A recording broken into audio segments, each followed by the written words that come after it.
doing good, and yeah, that's true. And there's been a lot of stuff that has been going on since we last talked.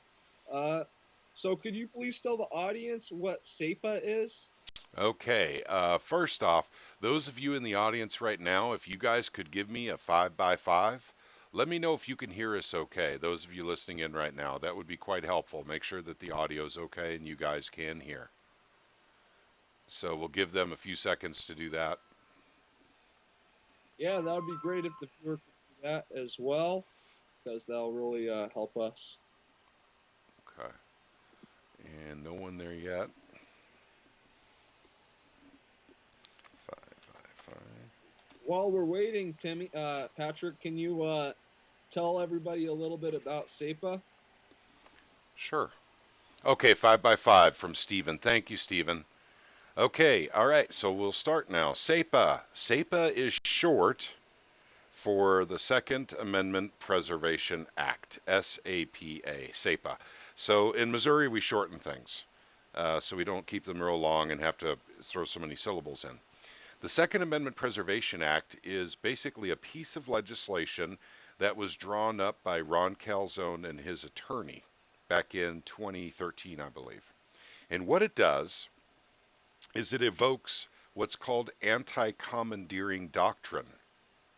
And so basically, and you could use it for anything, but basically it says the Fed can't come into your state and use your resources for a particular task. In the case of, I'm sure you've heard about sanctuary cities in California. Yes. They use anti commandeering doctrine to set up sanctuary cities. The Fed can come in and do stuff if they want, but they can't use our police, our our sheriffs. They can't use any of our equipment or any of our resources for that matter to engage in the task of going to get illegals in those sanctuary cities. Equally, the Second Amendment Preservation Act says in the state, what the bill says, for whatever state has it, it says the Fed can't come into our state and use our resources to basically execute their laws, to actually, go after guns, red flag laws, that sort of thing. The Fed can still come in if they want to, but they don't have access to intel. They don't have access to sheriffs or cops, any equipment, Humvees, anything they want to do, they can do, but they can't get help from the state to do it. Now, that's a huge disincentive for the federal government to come into a state if they can't commandeer resources. Anti Commandeering Act. Right. So basically, right now, the federal government can act as a leech to your state and take your state's resources from Missouri to take firearms from people. That's correct. That's how it is today. Yes. So so SAPA is being made to stop that, made to for that reason, right? Yes. It's a very, very powerful incentive for the Fed not to come into your state because they have to do it Right. on their own without intel, without resources. And So so it makes it much more difficult for them to accomplish what they want to accomplish. so basically, what this is going to help do is protect the constitutional right for people to keep and bear arms. That's Am I correct. right? Yep, that is correct. Wow, that seems like a really good piece of legislation that's going through. So, what is the current status of this legislation? What's going on? What's happening in the Senate? Okay. Well, right now it's in a perfection process in the Senate, but it's on hold because they're finishing the budget this week. So the budget for next fiscal year. And my understanding is that early next week, as early as Monday or Tuesday, of literally days from now, they will be revisiting the Second Amendment Preservation Act or Senate Bill 39 in the Senate for a completion of the perfection process. And when that's done, if it's changed too much from the House version of the bill, which is HB or House Bill 85, then they approve it in the Senate and then send it back down to the House for approval. I understand that process would be very quick, actually, very quick. and then once it's done in the House, if it goes down to the House, it goes right to the governor's desk for signature. Okay. So what do you think the Senate plans on changing, if anything, with this bill? Well, I do know that there's one change that is scheduled on the bill, and it had to do with once again, it's talking about a chilling effect on the purchase of firearms, firearm accessories, or ammunition. And they're changing the language in there to make that a little more clear of sales taxes associated with firearms, firearm accessories, or ammunition. So that's the only other perfection I can think of. That was not perfected in the House bill. So I think that basically the Senate bill will be the House bill plus that one small additional change, go back down to the House. The House will probably approve it very quickly. And then if they do that, then boom, goes right to Parsons' desk. Parsons is our governor, Mike Parsons. Do you happen to have the House bill on you? You mean like, no, not right now, not this second. I sure don't. Oh, okay. Because I was just wondering if you could read it to the bill to the viewers if you had that. I have If you had found, that. If, because I have read the bill in the past, that that's how you lose viewers. So there is the final 2 pages of the bill, which has the real meat in it, because the first like 4 pages of it is kind of a history lesson of how we got here wow. with the Second Amendment. Okay, so that makes sense.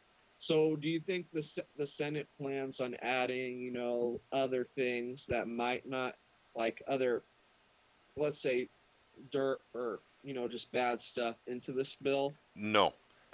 If anyone who is watching right now actually was around for the Senate process that happened, I believe it was on Tuesday or Wednesday night. I broadcast that live on Truth, Money, and Freedom. And there was an amendment proposal right there. You heard it, I believe, live, Alex. And that was basically if you're on the no fly list, you can't get a firearm in Missouri. And then everything went dark. The audio feed stopped. It was gone for half an hour. And when it came back on, they were done and they went on to something else.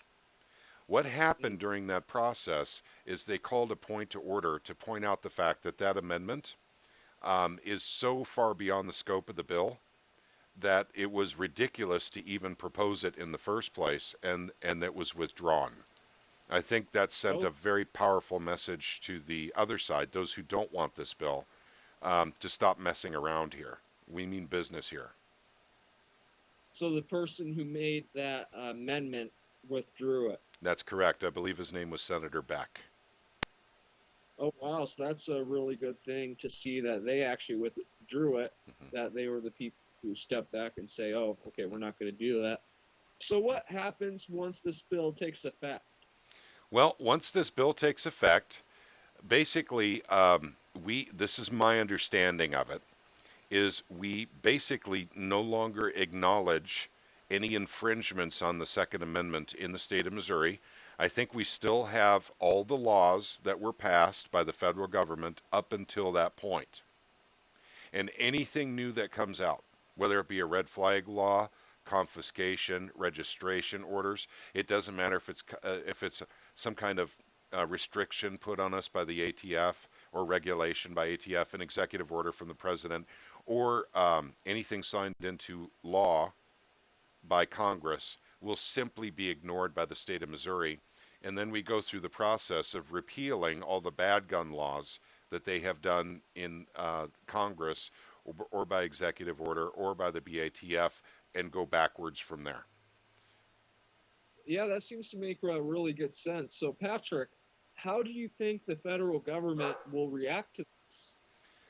The federal government's not going to be happy about it. I suspect that's why we've had so much resistance from the Missouri Sheriff's Association, and the resistance was pretty big. So I think it really came down to federal dollars. It came down to Oh, sheriffs saying, heck, a portion of my budget is grant money from the Missouri Sheriff's Association. They're getting their money or some of it from the federal government, And all of a sudden, the tap's going to be turned off if this bill goes through. So I Wow. think that was the resistance that we were seeing. It was all based on dollars, getting federal money. I mean, we could make an argument for the public schools on the same thing.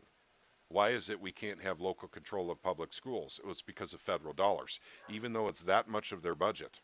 And I won't go there right now because that's not what we're talking about, but I'm just helping people understand the process and why institutions may not be willing to be lawful, legal, or constitutional when their pocketbook is on the line, when there's dollar signs associated with it. So you think the federal government will stop funding a lot of Missouri's things if this bill goes through? Yeah, I do think there will be, if it goes through, I do think federal dollars will start drying up a little bit for law enforcement. Yes, I do. That almost seems to be an abuse of power on the federal government's part. Would you agree with that? I would not only agree with that, I would literally say that it's not just an abuse of power on the federal side, it's an abuse of power on the local side too. Um, Right. literally the fact that they're not willing to stand up for their citizens' rights given to them by our Creator. So says the Constitution. This isn't Timmy Chong or Patrick. This isn't Patrick saying this. This is what the Constitution says. And when my sheriff says, well, I understand that this is a reaffirmation of the rights given to you by God, but I have concerns about it because I want the Fed involved in Missouri law enforcement, especially with gun confiscation stuff.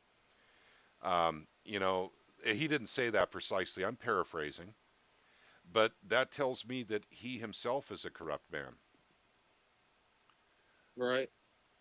So it seems to me that the sheriffs, a lot of the sheriffs in Missouri are corrupt.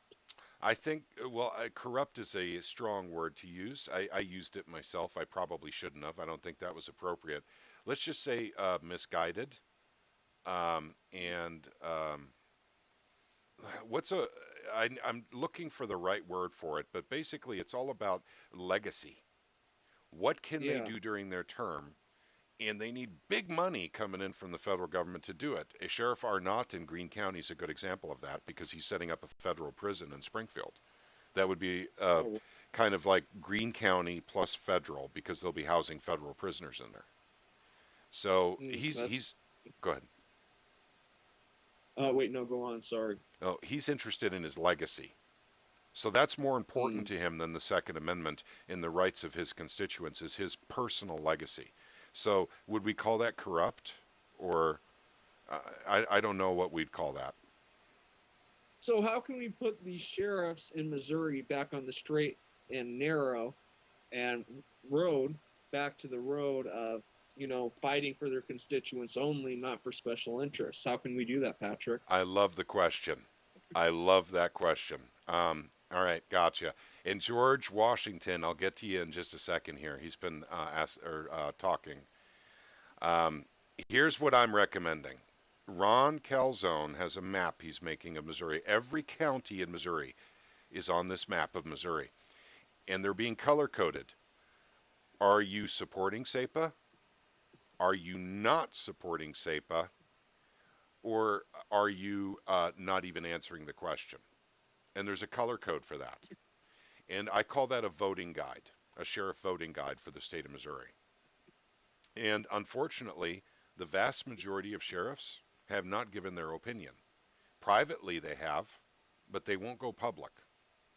So I want my sheriff. My sheriff has already been public. I know now I need to vote him out of office, and I need to actively campaign against him because he's putting his personal needs over my rights. And this is the problem with sheriffs in Missouri that do not support SAPA. And by the way, I can, if you want to get technical for a minute or so, I can give you, and I should give him this. He did not say, I don't want people to have guns. Sheriff Cole did not say this. What my sheriff said was, he said specifically, um, sorry about that. He said specifically, we need to be able to use federal charge codes to charge criminals for gun crimes. We need to use federal sentencing. Now, that's a cop out. because we can do the same thing here in Missouri. If they want, if you're caught shooting someone and you want to put them away for life for 25 years or whatever, we could have a law like that in Missouri. Well, instead of saying we should change Missouri code to be able to accommodate violent gun crime in the state of Missouri, we can make the change here.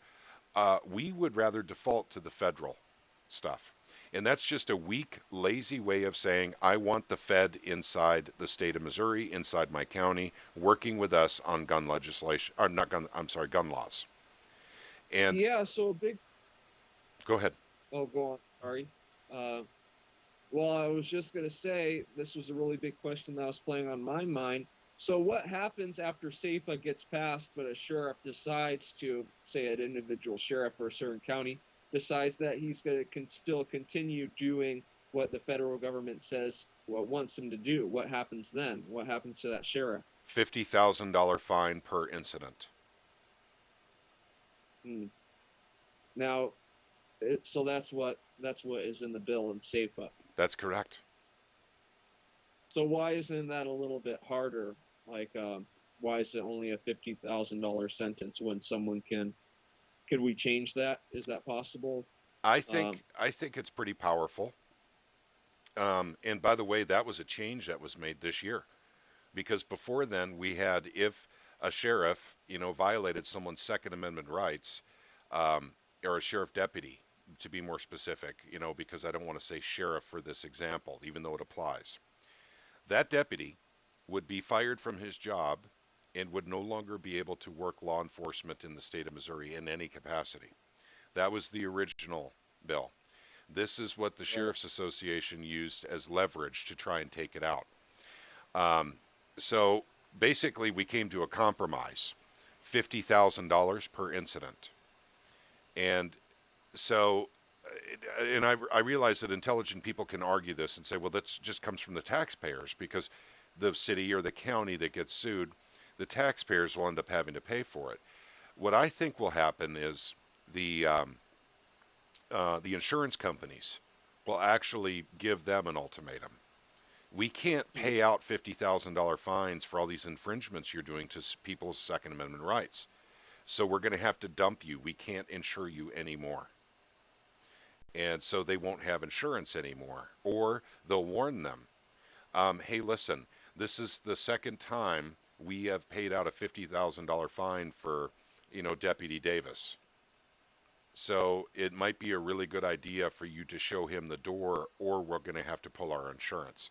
Things like that. That's where the free market comes in and kicks in. But what happens though if this help, like say for one instance, it's just just thinking a little bit about it. What happens if this help that these people give to the federal government, these sheriffs, is worth more than $50,000 in one instance? Well, I don't know. That has not been accounted for in any way that I think could satisfy your question. I Okay. don't know that there's a lot of money in that sort of thing. If they violate someone's Second Amendment rights, $50,000 fine is what they pay, but there might be other damages above and beyond that. I don't know. I would have to look So into that to be certain, but I know it's $50,000. So the $50,000 fine isn't for the sheriff's office itself. It's for the actual offender, say the sheriff. Like the sheriff can't just say, "Oh, okay, yeah, the sheriff's office will pay $50,000, but it's not coming out of his pocket."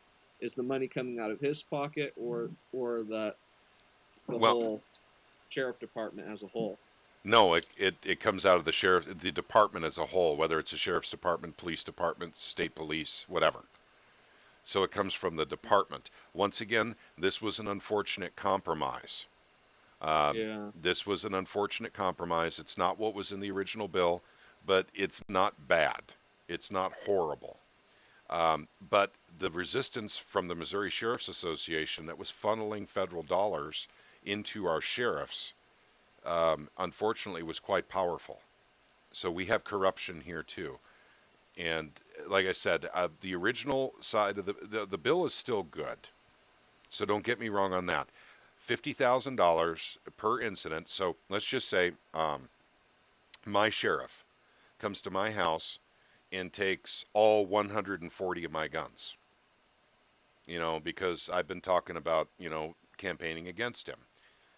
Well, what's 50,000 times 114 guns? Um, so, basic, Oh, so each instance counts for each weapon, is what you're saying. I believe so, yes. Oh, okay. So I was for some reason I thought it counted just for each person. Oh, Okay, so no.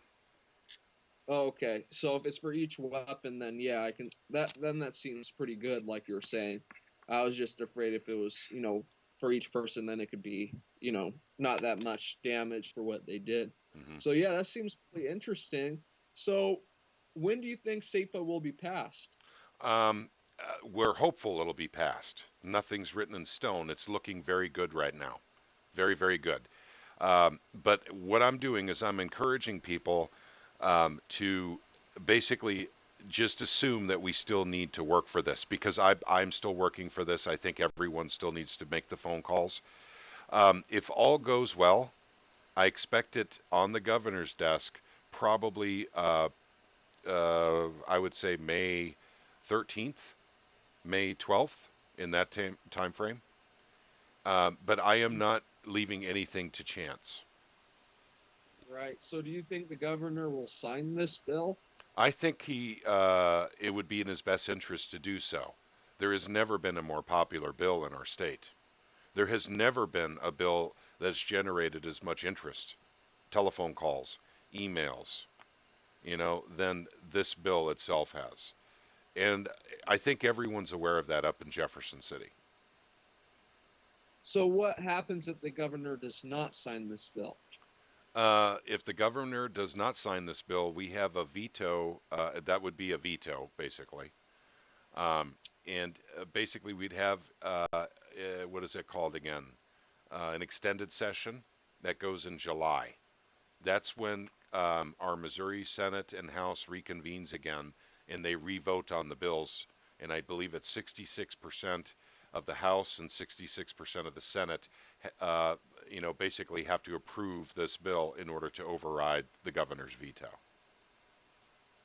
Okay. So when will this law uh be put in force once it gets passed? I think it would be immediately. Immediately. Okay. Immediately. Yep. Hmm. I think it would be the day it's signed, the day it's officially a Well, law. okay. So how much money do you think the federal government siphons out of your local sheriff's offices and other police organizations without this law every year? How Well, much do you think it is? it's the other way around. How much do our sheriff's offices, state police, and police departments siphon out of the federal government? I don't know. Now, I did a story on this, I did a video on this, and it's somewhere in the $100 million dollars a year, I believe. And that was just for sheriff's departments. That didn't include our state police or Missouri Highway Patrol. And yeah, so I'm not 100% sure. So this bill will save the state around $100 million each year. No, it won't save the state. It will cost the state 100 million for law enforcement. That is Oh, assuming the federal government is going to pull their funding with this bill going through. I think that's a fair assumption to make, though. hmm. Okay. And Yeah, and definitely. and I see that as a good thing, by the way. I see that as a good thing. I know others would disagree with me. We want the federal dollars. Since California is not doing this bill, California will get probably the money that would go to Missouri or any other state. I kind of get what happened now. So my question wasn't how much money the federal government will stop giving you. My question is basically how much do you think it costs for the state government to enforce the federal government's laws? How much do you think that costs the Oh, state of Missouri with I that? wouldn't even hazard a guess on that because it's a whole lot more than we get from the federal government, trust me. A whole Right. lot Yeah. more. So you're right. Definitely. That would save money. That absolutely So would save money. so this bill will actually save money, even though where you're losing $100 million in funding, but you won't have to be the workers for the federal government.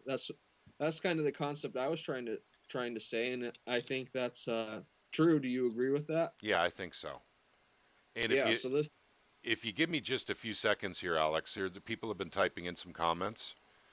So let me cover those real quick. George Washington says call after call, letter after letter, and scheduling visits with representatives from Howell County, taking trips to Jefferson City, pounding the pavement. We might have finally done some good. That's right, George. That's exactly right. It's been a lot of people doing a lot of work to make this happen. Lord Humongous says law enforcement on every level is trained to violate the law. I would agree with that, Lord Humongous. I would entertain that in a discussion, as a matter of fact. And your rights. When you monetize rights, you lose them. I agree with that as well.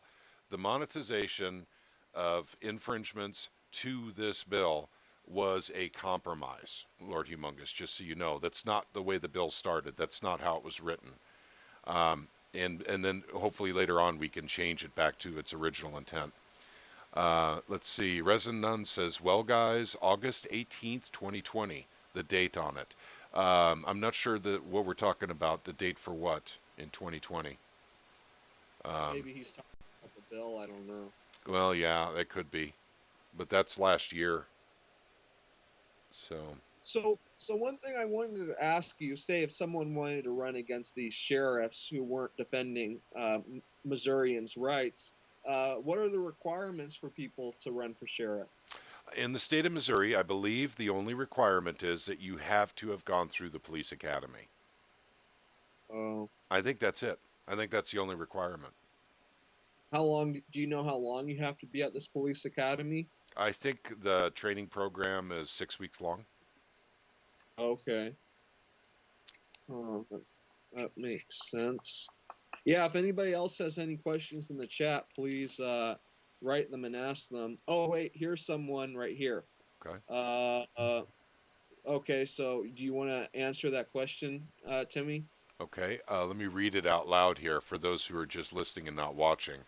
How can children be allowed to use firearms at a fire range, yet not be allowed to have one at home and use it, or just have it in general?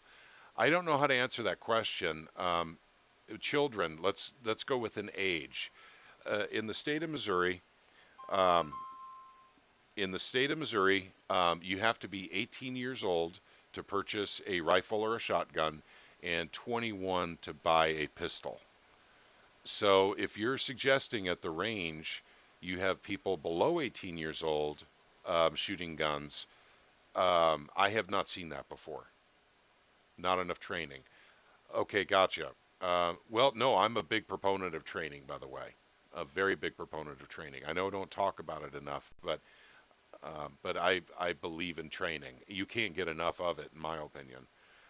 But children, with firearms, I'll just let you know that I actually trained my daughter and helped to train my granddaughter on firearms at the age of 9 years old.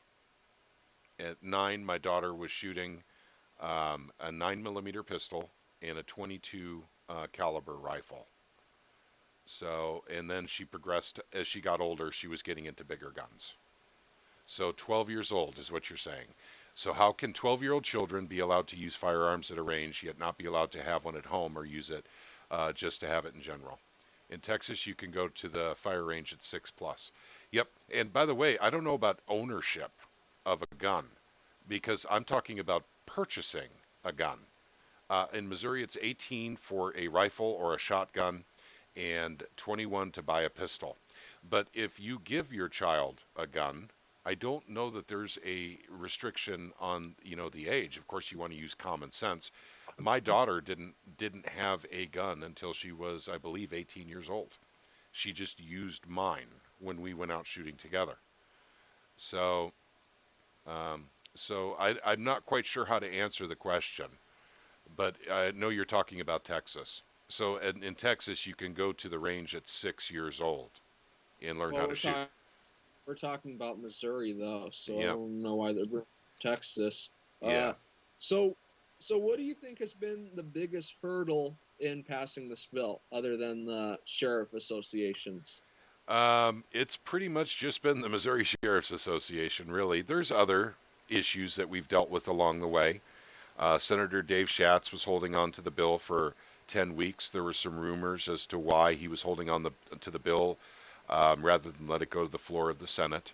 I don't have real confirmation of that, um, but I understand from a lot of people that I trust that he was holding it back because he wanted a sales tax passed, and he was holding that bill hostage until the House of Representatives in Missouri passes gas tax, which they're not likely to do.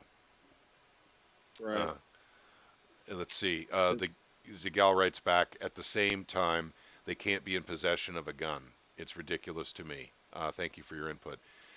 Yeah. Okay. So they can't be in possession of a gun, but they can use it at the range.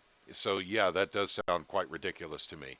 I mean, well, we might. that is possession though, Yeah. because Yeah. you just can't own it, Yeah. is from what you've been saying, Well, that would because be in that's Missouri. I'm not sure with Texas law. yeah, Texas is a lot different. So yeah, is there any other information regarding SAPA that you could tell the audience? Yes, I would like very much for those of you who are watching, I'd like you to consider something real quick. We're doing a blitz, a weekend blitz.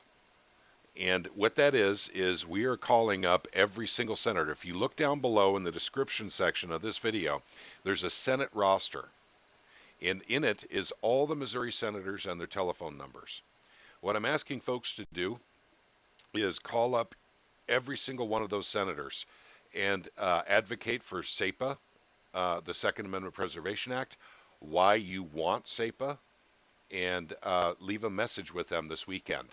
The Blitz is for this. I want to have every single one of their voicemail box, which they hold 75 voicemails, by the way, every one of them full this weekend. So when they come in Monday morning, they all 30 senators have to deal with full voicemail boxes. That's what I want.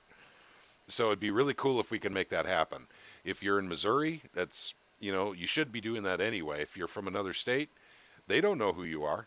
I don't want to advocate for people outside the state necessarily calling into Missouri senators and advocating for a bill and when they're not a constituent. But if you do it, I can't stop you. So, Right, yeah. So that'll send a clear message to the senators to pass this bill, mhm. hopefully unanimously. Yep, yep, I agree. So, so do you have any idea of which senators are going to vote for this bill and which ones are going to vote against it? No, I don't. I don't have a clear idea of that at this time. My understanding is the Republican caucus is very supportive of the bill. So that represents, I think it's 68% or 70% of the actual, son of a gun. I keep getting phone calls. Um, Yeah, so that represents quite a bit yeah, I'm sorry. of the Senate. Yep, that's quite a bit of the Senate. That's correct. And by the way, I apologize for all the phone calls that are coming in. I should have put my phones in the other room. Now you guys see how busy Oh, it is for me. Most of this was SAPA, SAPA stuff. Um, oh, wow. and one of them was a senator. There was a senator giving me a call. Um, Oh, that's good. Yeah, so I think we will know though by the people who vote for this bill who to get out of office and who to keep in office, right? I agree. I agree. Yeah. This is clear cut for me. And some people can say, "Oh, Patrick, calm down, calm down." Of course, you're going to have these guys, these Democrats in St. Louis and Kansas City saying no to a pro Second Amendment bill. Of course, you're going to have that. Well, this is a reaffirmation of your Second Amendment rights. They swore to uphold the Constitution of the United States, to protect and defend your rights. They are violating that when they vote against this. So, I definitely agree. Ryan S just said hi, and M Gabriel say hey in here. hey, If any Ryan. of Hey, you, Gabriel. yeah, hi. If you guys have any questions, please write them on the chat, so Patrick can answer them in regards to SAPA.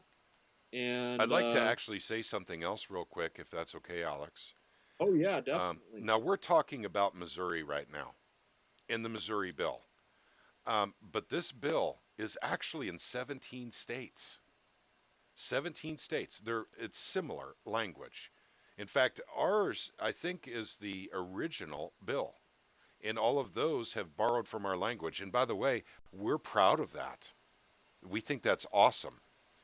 Um, it's Arizona and Montana. They've already passed this. It's a done deal. They have SAPA law now, anti-commandeering doctrine law. So we were not the first. We tried to be first, but we had a big battle with the Missouri Sheriff's Association that lasted for many years. You know, that federal money coming in. So it looks like we finally are overcoming that now. The corruption within the Missouri Sheriff's Association, and dare I say, corruption with sheriffs. I don't want to use that word. I'm not sure corruption is correct, but definitely they are in violation of their oaths over money. So maybe we could Well, call that corruption. I think that is corruption, Patrick. So basically, this video, everyone, is a call for freedom in all 50 states for all of you, no matter what state you're in, to work for legislation like this, and hopefully even better legislation that even has more powers, but similar to this, to SAPA, so we can reclaim our God-given rights to life, liberty, and the pursuit of happiness. Absolutely. Yep. Yep. Gabriel says the Dem filibuster can be broken by a simple majority vote. Yes, I am very familiar with that. And actually, I think that's a done deal there, Gabriel. I don't think they're going to try a filibuster after what they did on, was it Tuesday night? After what they did on Tuesday night, I think the real resistance from the Democratic Party might be over now. Federal money and civil forfeiture asset sharing is the main problem. Yep, I've discussed that, and you are correct, M. Gabriel. It's all about money. It's all about money. You know, literally when you have politicians, or even in this case, sheriffs, literally trading your rights for federal money and civil asset forfeiture. You know, you call it what it is. Isn't that corruption? I mean, correct me if I'm wrong. Wouldn't we call that a corrupt sheriff if he says, hey, Yeah. listen, my getting money from civil forfeiture, my getting money from the Missouri Sheriff's Association is more important than me protecting you from all of these gun grabbing laws in D.C.? Wouldn't we call that, corruption? And if that's the case, then we definitely have to get these sheriffs out of office that do this. Or, as Alex said, um, people in the Senate, people in the House. Yeah, definitely. I think we need to, hopefully, we can actually get Democrats to vote for this bill as well, because they also swore an oath to the Constitution and to their people. So hopefully, some people from them will also vote for this bill as well. Yep. So we're However, hoping that this goes to all 50 states. All 50 states need this because we, once again, most of us are over 18 years old here. Uh, Going to the federal government and asking them to stop being corrupt has not worked. Literally, we keep telling them, hey, please stop taking away our rights. And, well, we're doing it for your own good. And what is the Supreme Court doing? Are they actually going after the Senate, going after the House, or the President on executive orders? No, they're not. No, they're not. So what do? You do what the founding fathers gave us the ability to do. The 10th Amendment, states' rights. Everything, every right the federal government has in the Constitution is theirs. But everything else was the states. And one of them is being custodian of the Second Amendment. We have to take that back from them. We have to recall the loan. It's time for us to take the Second Amendment back from the federal government and simply say, Biden, you do as many executive decisions as you want here. We don't care, and we're not going to follow them. Congress, you make any bill you want. We don't care. We're not going to follow them. And if you want to come into our state and try and exercise these laws, or somehow come after us for doing it, we'll turn our counties into sanctuary counties where it's illegal for you to step into our counties after we get SAPA legislation. I mean, guys, there's a mechanism here to deal with this corruption. And okay, I'm very passionate about this, you could probably tell, but I get angry at the big box, Second Amendment YouTube channels. Keep saying, Oh, call Senator Rubio, ask him to be, a little more reasonable with Second Amendment law. He didn't mean it. He probably doesn't really know what he's doing right now. Yes, he does. And so does Biden. They all know what they're doing. They want your guns. Guys, I think go ahead. I'm sorry. I was a rant, Alec. I'm sorry. I was just gonna try to say that I think a lot of these big Second Amendment, clubs or whatever are entrenched with the government in a lot of cases. Yep. I think they are too. There's a lot of very unholy, incestuous relationships going on with money that affect us in our daily lives and our freedoms.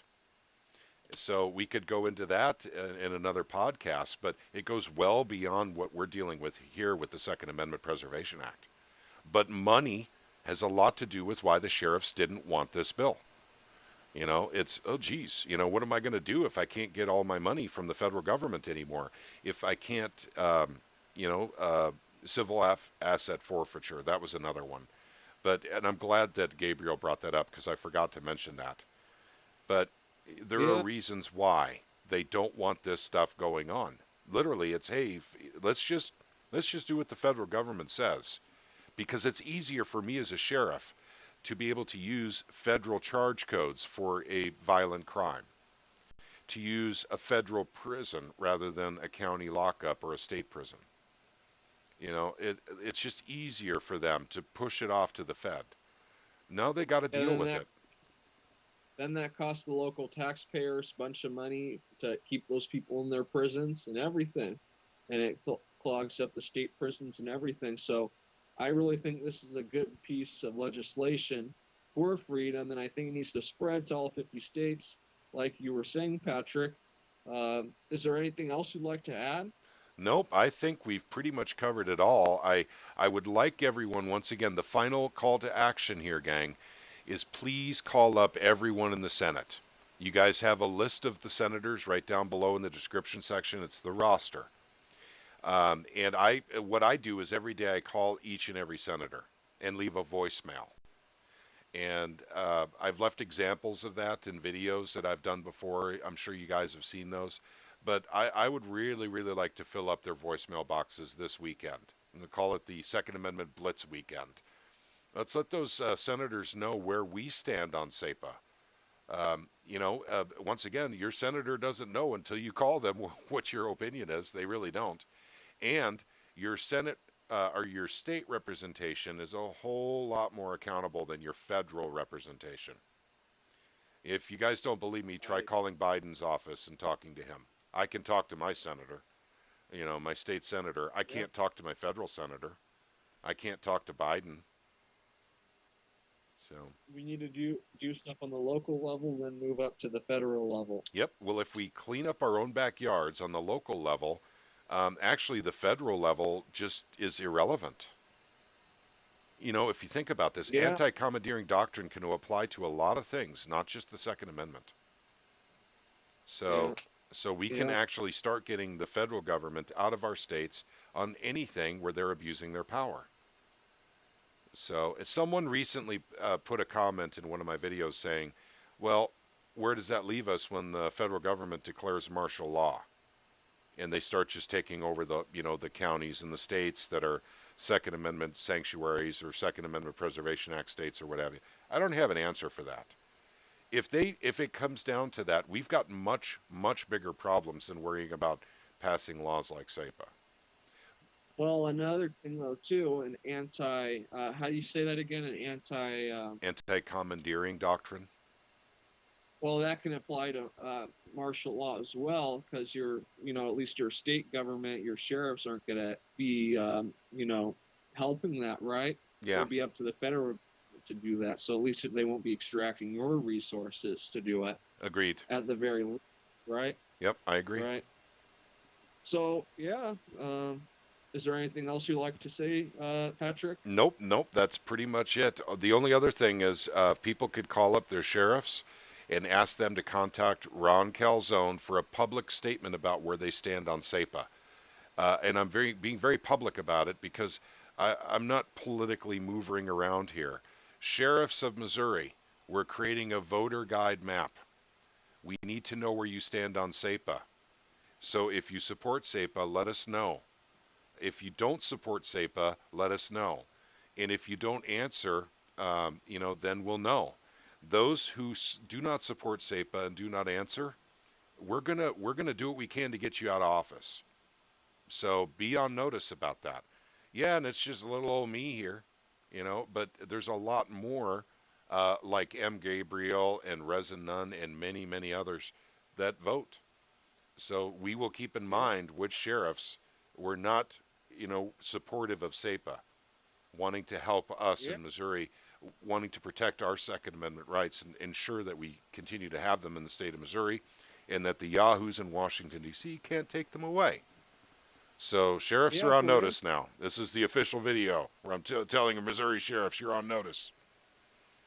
Yeah, and for instance, too, those state senators who are voting for SAPA, they represent all of them combined, probably represent millions of people in Missouri. Yes, they do. So, yeah, it's a pretty big deal. The people have spoken on the assembly already, so it's time for the people of Missouri, the government, to get their act together. Yep. So I'd like to thank everyone who's watching this video, and thank you for having me on, Patrick. Uh, Thank you, Alex. I appreciate it. I appreciate you coming on and doing the interview. yeah, I really like this video, and thank you for everybody's questions, and God bless. God bless everybody, and thank you again, Alex. Take care, gang.